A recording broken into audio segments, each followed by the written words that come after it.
Connecting. Great. So, welcome back, guys, in You Are Beautiful with Dr. Leah podcast. And I'm so excited because today we have someone special. So, she's a health coach. And I know we've had a lot of people at this point in the podcast, um, people with various skin diseases, autoimmune diseases, conditions, and inflammatory conditions. And we talked a lot about diet, but we never spoke with a real health coach. So I'm really excited, Mariella, to have you in our podcast. So can you share, first of all, where you are? Because we have people all over the world, we have people from Australia and UK, and also what you do. And we'll come to how did you become and decided to be where you are and become who you are now? Yeah, absolutely. Well, thank you so much for having me. I'm so excited to be here. I'm currently in New York City, up in Manhattan, in the East Village, and I love it here. I really do. I've been here for around 6 years now. Yeah.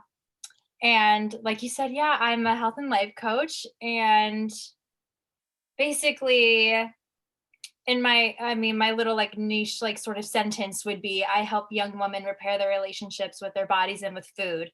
So whether that's from eating disorders or gut health issues or body image issues or anything along those lines that have somewhat traumatized or changed their relationship with their bodies or with food, that have limited their quality of life or their self-love, I like to help them change it. Help them get back to who they are and fall in love with themselves and fall in love with what it means to take care of you, you know? Yeah. And I think, especially, I mean, it's always so important, but I think especially now with COVID, when you're like stuck in your apartment, like you are, or in the house or anywhere, you can't really do much or go and socialize with people. And all you have really is social media, which can be good, but it also can be very bad, right? It's kind of both sides. So, so it's really great to do what you do. So maybe talk a little bit about how you decided to become a health coach. Yeah, it's a crazy story. Tell us. Yeah, my entire life, from literally the 3rd grade to the second I graduated from college, I did musical theater. It was my lifeblood. It was the only thing I did with my friends. I went to an arts high school. It was my major in college, and I literally couldn't have pictured myself doing anything else, but I had never tried anything else ever. Yeah. And when I was younger, my mom put us on an organic diet very, very early on, like kind of when it started. And what is an organic diet for people like who don't when know? Like Whole Foods opened and she was like, no pesticides, no chemicals. She was very much I love my mother to death, but she cares a little too much sometimes, but only for her own good. So she was like, no more Pop-Tarts, no more Oreos. And she like put us all organic, and it was really strange as an 8-year-old to be like, I don't understand why I can't have Pop-Tarts anymore. So that sort of started changing my relationship with food at a very early age. And then when I got to college and was on my own, I was like, I can eat whatever I want. And dinner was mac and cheese, pizza. I went to college in New York, so like pizza, of course. Chinese food. I had everything I wanted at the snap of a finger here, especially. And oh my God, all the ice cream. And I was drinking a lot. I mean, I was in college, so I'm gonna say yes. Yeah. That's why you go to college, right? Yeah. So, yeah. And I sort of, fell off the wagon and like really wasn't taking care of myself the way I did when I lived at home with her supervision and like sort of input, But that was because I had that inner rebellious child being like, she can't stop me now. And then right after my freshman year of college, I went to Seattle for my older brother's college graduation. And when I was there, I got really horrible food poisoning. Horrible. I couldn't eat anything for like 4 days. And before I get into this, how descriptive am I allowed to be? Like, as much as possible. As much as possible. It was just all out from my mouth, like it was just vomit from everywhere. And usually when you get food poisoning, it's both ends. Nope. I stopped going to the bathroom for the first time in my life. I literally could not go to the bathroom. And I never, ever dealt with this, ever, my entire life. And I was I don't know if a lot of people will relate, but if you've never been constipated, the first time you are, it's insane.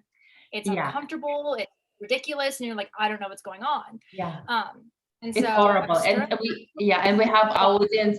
I mean, it's a lot of people, especially who have autoimmune conditions. That's one of the things. You bloated, you're constipated for days. You have like people who have Crohn's, so you see, you know, so it's all. So yes. So go ahead. Sorry, I interrupted you. Yeah, no problem. I'm trying to make this like not too long of a story, but yeah, so I got really, really, really sick. And then after that, I was just never the same. I wouldn't go to the bathroom normally. I had to drink a lot of coffee in order to go, and like drink a lot of water. Wow. And I started gaining weight, and I was never that kind of person. I'm very much like a slender, tall, sort of small frame body type. So it was very unusual the way that it was happening. And right at the start of my senior year of college, I got very sick, like sinus infection. And I was a singer, and I was like, I can't be sick, I have auditions. And so I went to the doctor, and they put me on a ton of antibiotics and a ton of steroids. And so if you get food poisoning and then go directly to steroids and antibiotics, that's very bad for your gut. It's very, very horrible. It can wreck it in a second. And that's what it did to me. Then a few months later, I started getting bloated whenever I ate, even if it was just chicken and lettuce. I had lots of gas. I was really struggling with going to the bathroom, and I was like 20. I was like, what's going on? So I called my mom sobbing. And then after my sophomore year, she took me home, and I took a SIBO test because that's what our naturopath recommended I do. And I had SIBO. And I was Can you talk about what SIBO is for people who don't know? Yes. So it stands for small intestine bacterial overgrowth. And it's funny that you asked me to explain it because I'm horrible at explaining it. But basically what happens, like for lack of a better term, is that when there's too much bacteria in your small intestine, that's not supposed to be there. And so it feeds off the food that you eat. Not that the food that you eat is bad by any means. Like a banana is a banana, quinoa is quinoa. Like there's nothing actually wrong with the food. It's just the bacteria that's there that shouldn't be there, that's absorbing it. And then it creates gas and bloating and all those symptoms that you eat. And then for a lot of people, it either causes constipation or diarrhea. And I got the constipation side of things. So I was like chronically constipated at the age of 20, right? And so basically, to skip all the stuff in between, I fell in love with, because I had to change my entire lifestyle to get healthy. And I'm still going through it. Oh my goodness. But I fell in love with food and how you can make healthy food actually taste good, because all of a sudden I wasn't allowed to eat anything anymore. But the truth was I could eat everything. It was just whole foods that I could eat. I just couldn't eat things out of bags or things that were fried, you know, or like dairy or gluten. But there were so many other things, and I fell in love with food. And in the midst of my own healing, I went to therapy. She wasn't like a therapist. She was like a health coach, psych degree sort of lady. So I liked her a lot, and she really inspired me. And then I got exposed to holistic healing, like getting to the root of the problem. So it wasn't just I'm sick, it was why did I get sick? What lesson was the world trying to teach me with my body and everything? And basically it turned into my whole life I've had an issue with perfectionism and control issues. And my relationship with food was destroyed when I was so young, and that just destroyed my relationship with my body growing up, especially being in theater. People want you to be perfect. They want you to look perfect, sound perfect, be perfect. That's your only job. And so that affected me so wholly. And then after I graduated from college, I didn't really love theater anymore. College kind of ruined it for me. And I was like, what am I going to do? And I was like, you know what? I've always wanted to be like a nutritionist, but I believe in so much more than that. I think it's so much more about food. It's so much more about working out. It's about who you are, what you've been through, what you need to process, all the little T traumas, all the big T traumas, what do you need to release from your body in order to release the illness and to heal?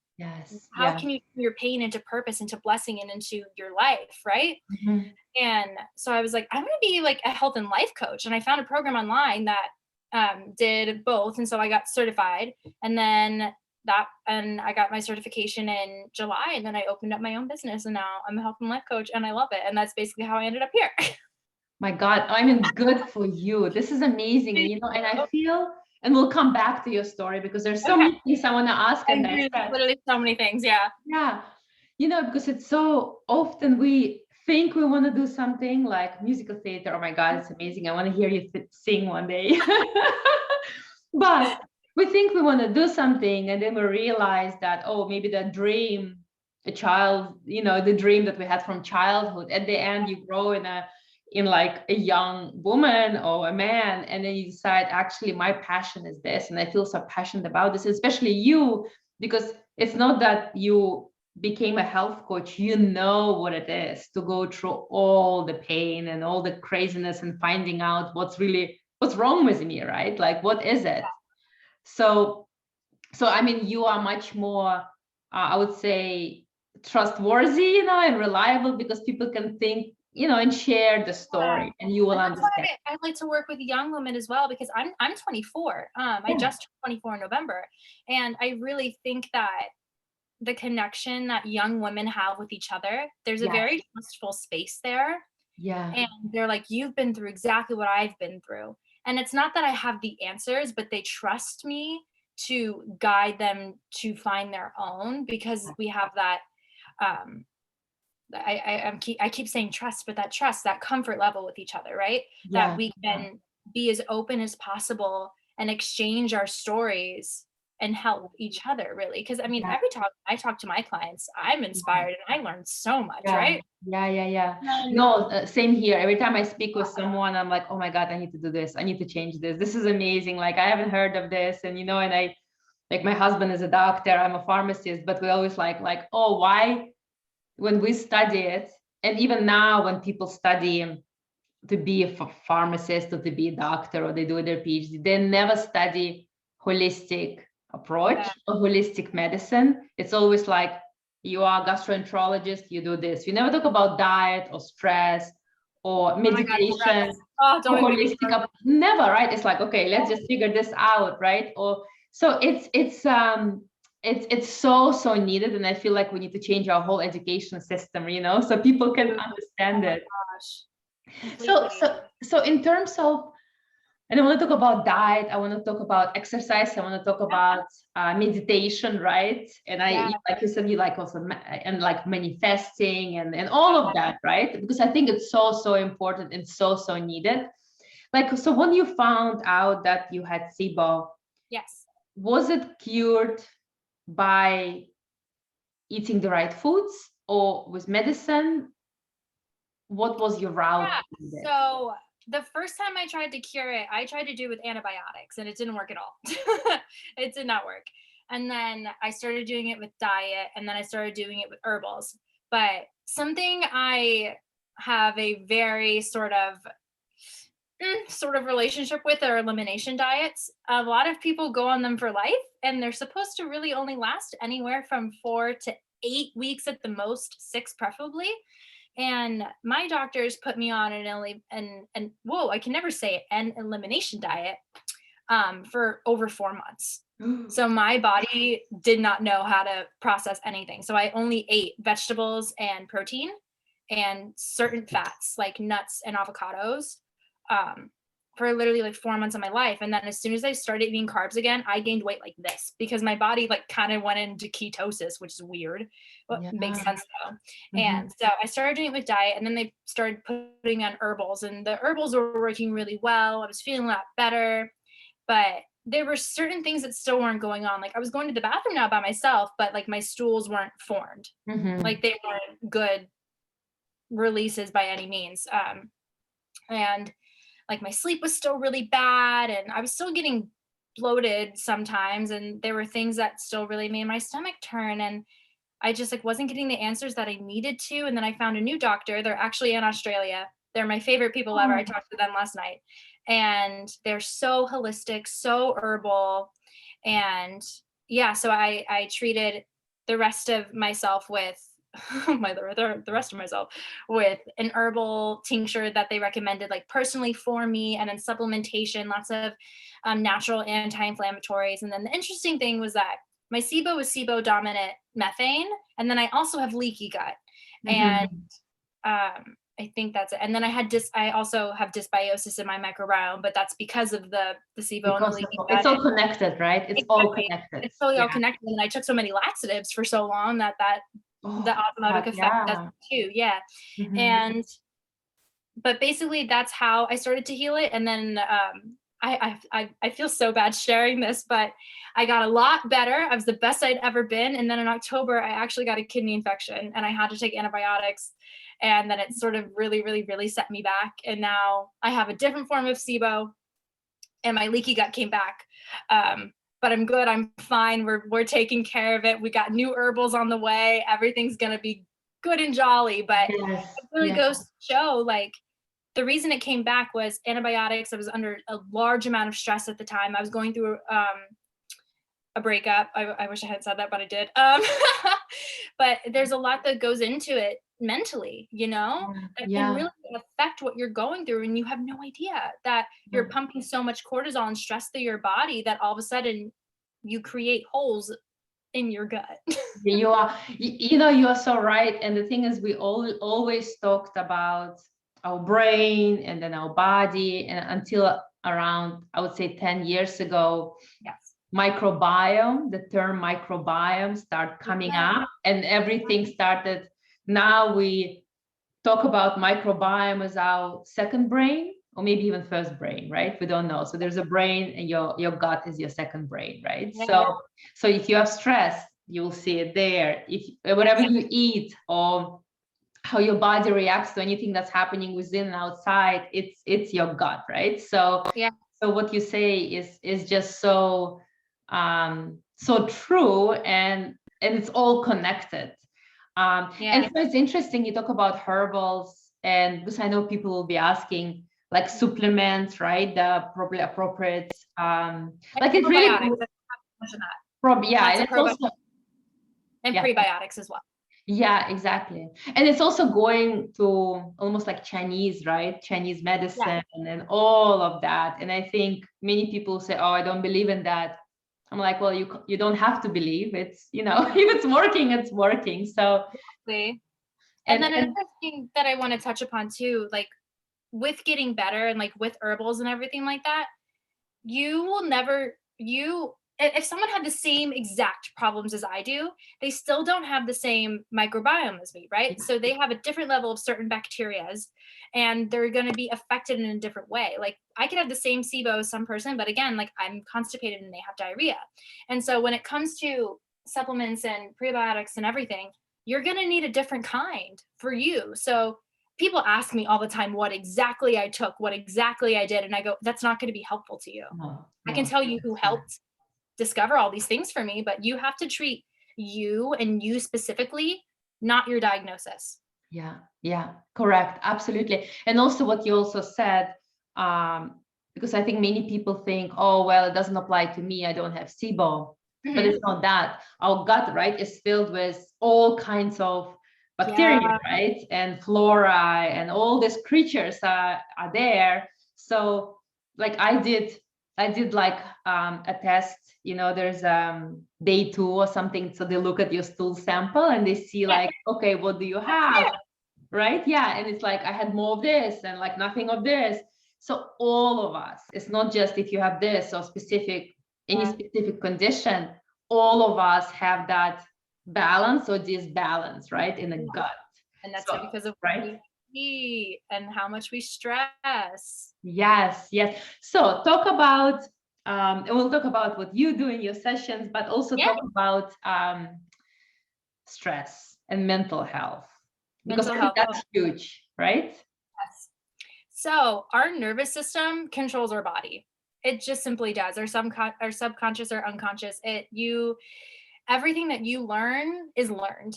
The only thing you can do is grow and learn more, because you're not supposed to unlearn from things, because that's how you get to where you are, right? Yeah. So you would never experience what you need to experience unless you experience it. Yeah. So, for example, like with me, between my mom changing our food when we were very, very young, and then me being in theater and having very unrealistic goals set upon me, being a woman in general in society. Yeah. And then when I got sick, I developed a lot of eating disorders, orthorexia, bulimia, and anorexia too, because when I gained all that weight, it really freaked me out. And then I was like, I don't want to gain weight like that again. And so I've honestly been through it all. And the importance with your mental health, especially with healing and stress and everything, is that your body cannot be stressed and rested at the same time. The responses don't happen like that. If one is on like a light switch, the other is off. Even if you're acutely stressed, you're not relaxed. Your body literally can't do both. And in order for you to heal, you have to be in your rest, in your digest and rest response, right? And the easiest way to achieve that is when we're asleep. Because human beings in this world today, we're stressed all the time. We're running around like crazy. But the thing is that you don't actually have to just sit there and lay down and do nothing to be in that response. There are so many tools that you can do to take the stress down and like lower your anxiety, like meditation and breathing exercises and all those things. Because we can't eliminate stress in our lives. It's impossible. It's impossible. No, only when we die. Yeah, exactly. Right? Like trying to think that we can is absolutely ridiculous. So, especially with the stress, people really need to realize that you can't heal if you don't change your surroundings, if you don't change your environment, if you don't change what you're doing, right? You can go to therapy every week, but that's just talking to someone. If you don't do the strategies or the tools or the action steps that you need to take, you're never gonna change. You are the only person that can heal you. So the mental health is so important, because here's the thing, we're not going to be positive all the time. It's impossible. Toxic positivity is truly a thing, but we also can't choose to be negative. It is. Those people write that down. Toxic positivity is also suppressing feelings that you need to feel, right? You have to feel your feelings. Oh my gosh, everybody please feel your feelings. That's the only way they get released. And it's just as easy to be positive as it is to be negative, but you have to make the choice. Everything is making a choice, right? So whether that's going to therapy, working with a coach, writing down your affirmations and manifestations every day, you have to change your mind before you can change your body, because your mind-gut connection is very, very, very strong. But this decides everything first. This is why this is messed up, or anything else is messed up, right? Yeah. That was a lot. I love this. And that's why, what you are saying, you're not just, because a lot of health, I think maybe more old-fashioned way, health coaches, it's all about diet, right? Yeah, I know. And now it's like, well, a ketogenic diet might be good for you, but for you, it might be the most horrible thing in the world, right? So it's all about that whole holistic approach. Like it's like you said, right? It's exercise. It's I think, and talk a little bit. I know we've been speaking about, like, I like what you said about manifestation, and because people talk about meditation, they don't talk necessarily about manifestation, right? Like imagining and thinking. Talk a little bit about that. And do you also do that in your sessions when you? Yes, I do. I always have one. I usually work with people for like 12 sessions, and they can keep working with me if they like to. Oh my gosh. But I always have one session. We do it all throughout, of course, but I have one session that's purely dedicated to learning manifestation, doing manifestation, figuring out what we want to manifest, right? But personally, I love manifesting. I actually only recently started doing it this year when I got like sick again, and I was like, I'm done with this. I don't deserve this. How can I move on? And I was like, manifest, Mara, manifest. So the thing with manifesting is it's really just living your life as if you already have that life. Yeah. It's saying everything in the present tense. I'm doing, right? And it's really just a great way to visualize your goals. And the other thing that I love about manifesting is that you can say it out loud, but I love to manifest while I meditate visually. You can close your eyes and picture your dream life, and your body will react. You will feel it. You will feel your cells literally awaken and like vibrate and shiver, because your body gets so excited over the fact that you're remembering you can feel that way. Yeah. That this is what life is. We are not supposed to live life in pain at all. It's truly not meant to. The only reason we are in pain is because we have things that we are not releasing, and things that we are not feeling, and things that we're not accepting and letting go. And then also, I mean, people get food poisoning and stuff like that. Like, things really do exist, but why, again, like, why are we going through it? How did we get here? And so when I manifest, I literally have 20 manifestations every day that I read until I believe them. Because if your brain doesn't believe it, it's just words. Yeah. Sometimes I read it once through and I'm like, I believed every word I said. And other times I'm like, it's going to take a few more rounds of this today. Right? Yeah. But it's really just, what do I want? How do I want to live my life? Write it out, visualize it. And then what are the steps to take to actually get there? Yeah. Because you can't just manifest it. It's not just going to come to you. You have to go for it, you know? Yeah. And that's what I mean when I say living life as if you already have those things, right? Yes. So like right now, I'm having a bit of a breakout because of everything that's going on with me. And so one of my manifestations is my skin is clear, my gut is pristine. And when I go outside, I mean, I wear a mask everywhere, but I walk around as if I have beautiful, clear skin, and I'm the most confident version of myself. And people see that. So automatically they're going to look at me, and they're never going to see the fact that I have a breakout. You know what I mean? Yeah. But if it was like covering my face and acting very insecure and, you know, sort of moping and being really negative and like letting it like really rage through my mind, people would immediately recognize it. Yeah. Yeah. I could not agree more. You know, I could not agree more. This is actually, and I also started doing that.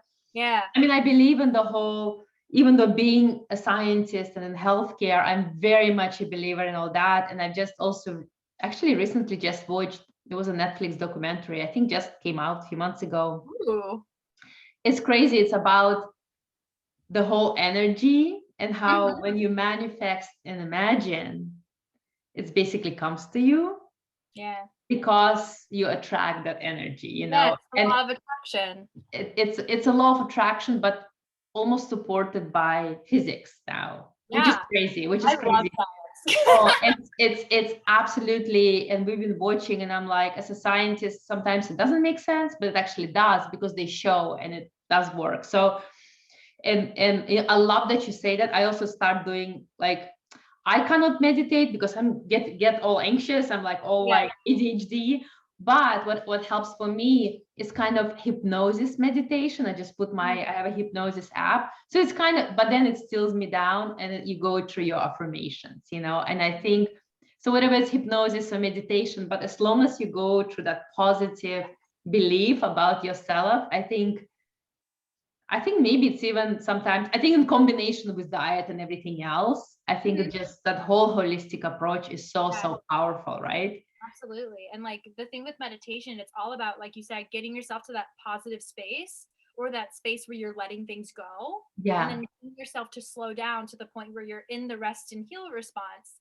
Yeah. So between the energy that you're creating or whatever you're letting go of or working through, combined with the relaxation, that's when your body heals. That's when the magic happens. Yes. That's when, yes.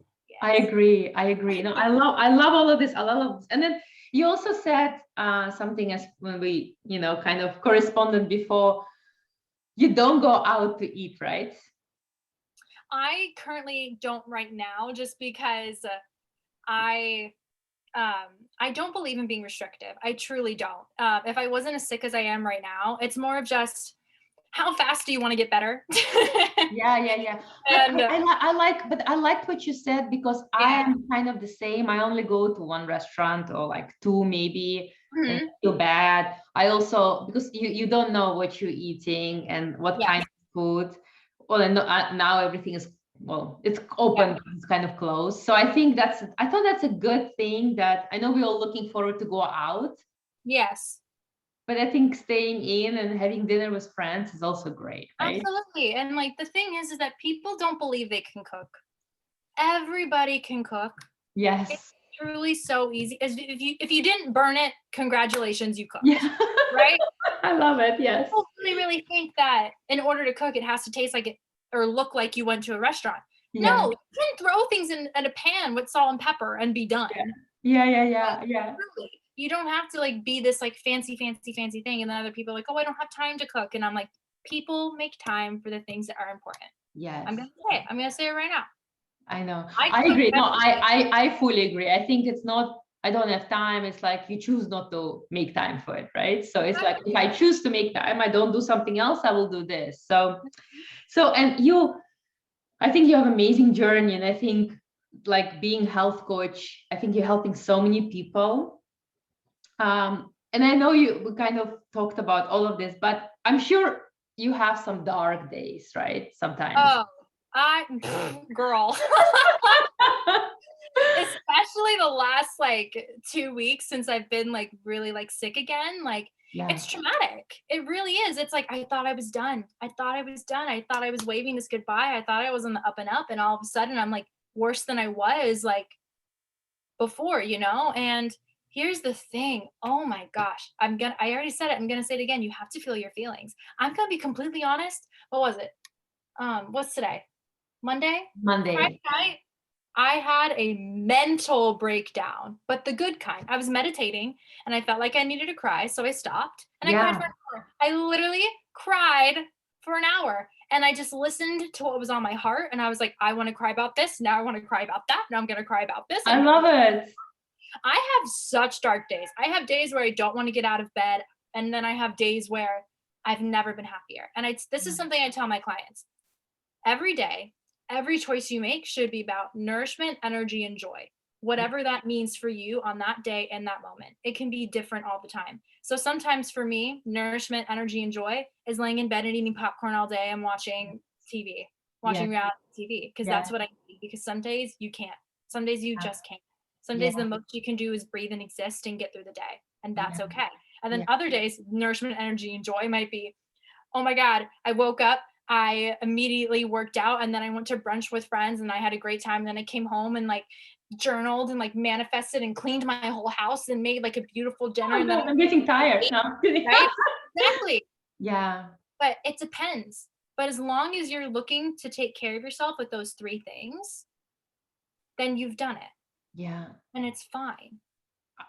I could not agree more. You know, I have this, you know, I've spoken now with many people and they all have different things, right? And mainly like people who have acne, people who have psoriasis or eczema or some other conditions. Yeah. And good. Yeah, right. Yeah. And then they all of them said one thing that was in common. Like, what do you do on your dark days? It's exactly what you said. They basically said, allowing myself to feel horrible, to go cry somewhere in the corner. I go in the shower and cry my eyes out and I feel better. I love that. Like just like a movie. Yes. So it's amazing that all these people who now are also kind of thought leaders in their space and trying to heal themselves and others, they all follow exactly what you said. Give yourself that empathy, give yourself time to heal and cry or do whatever you need to do to get better. And tomorrow is another day. And I think that's just so important. And I see that now everyone who is coming out stronger is saying the same. Exactly. It's offer yourself love, not judgment, right? I have people who know me very, very well, especially like my best friends who knew me before I got sick and everything. They tell me all the time, you were literally the strongest person I've ever met, because I've been up here and down here and up here and down here and up here and down here. I never get in between. It's either one. And I said, honestly, at this point, I'm just resilient. And they're like, well, how do you do it? And I go, because I don't want my life to be this way. I want to eat cake at my wedding. My family is from Italy, right? I want to eat pasta in Italy. I want to go to France and eat all the croissants in the world. Like, I'm a foodie. Like, I want to be able to eat what I want to eat and live my life. And so that's what I choose every day. Yeah. Even when it feels like I can't and I want to stop. I go, no. That's what you want out of your life, and that's what you're going to do. Yeah. I love it. And I think you're saying all the things that I'm like, okay, ticking all the boxes. That's amazing. And I love it. So where can people, before we go to our last question, so Yeah. I have your Instagram and your website, right? So anything else where people can find you, or how often do you do your I mean, sessions? my well, I'll put it this way. My Instagram is very much more inspiration and sort of value. And I talk a lot about my personal story. I have like an IGTV series where I go through my health journey, like in detail. Yeah. Um, very much detail. And so if people want to like know more about that, that would be a great place to go. And just like if they want to hear, I guess, more of my little mini lectures about life and health and wellness and everything in between, that's a great place to go to. And then I do have a TikTok. Oh, okay, good. Better. Oh, yes, you gave it to me. Perfect. I'll Yeah, put it on. Yeah. she's a little more silly. She's a little more fun. She's more on that side of things, like More like musical theater. Oh, no. like the more dramatic girl, I would say. Yeah. I love it. And then my website is where you can go to read through my story and then sign up for a consultation with me. My email for consultations is also on my Instagram as well. And my TikTok is also connected to my Instagram and vice versa. And I'll put it all in so people can find you, and I'll put it all in on LinkedIn and Instagram and YouTube. Okay. No, that's great. And then the last question, what is your superpower? My superpower? Oh my goodness. I hate that it's food related, but it is. Fine.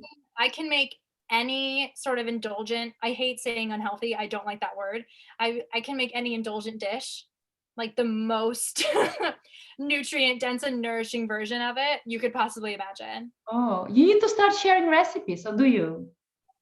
I know, it's because I don't measure anything. So like Who people are like, how cares? do you make this? I'm like this, and this. You're a And then chemist. it makes You're like me. I'm so like, yeah, because I mean, yeah, I like cook, so I don't like sit down and measure anything, and then I get too excited to eat it before I take pictures. yeah. But that's definitely one of my superpowers. Yeah. Oh, I love it. I love it. So I'm going to be looking out for some pictures on your Instagram of all the dishes you make. Okay. I always put them on my story, and I have like a highlight, like a story highlight where I put all the pictures of my food. And Oh, then, okay. you know what? I'll be better about it. When I'm home in Arizona for the next month, I'll have more time. So I'll Okay, take that's pictures of great. all the food and recipes just for you. Yes. Okay, that's great. I love it. I love it. I'm going to follow you. Well, Perfect. thank you so much. This has been really, really great. And I think there are so many tips and that you gave. So, for everyone also who is listening, will be listening, just kind of DM us and ask all the questions. Yeah, and definitely ask. For everybody. Yeah, I hold space for everyone. yes, exactly. And then obviously go to Mariella's website. I'll put it all in. If you have any more questions, I'm sure people will have a lot of questions. And thank you so much for your time. Enjoy your time in Arizona when you leave New York. Thanks so much for having me. Truly, it was a blast. No, same here, same here. And we'll be in touch. Yes, of course. Okay. Thank you so much. Thanks. Yeah. Bye. Bye. Bye.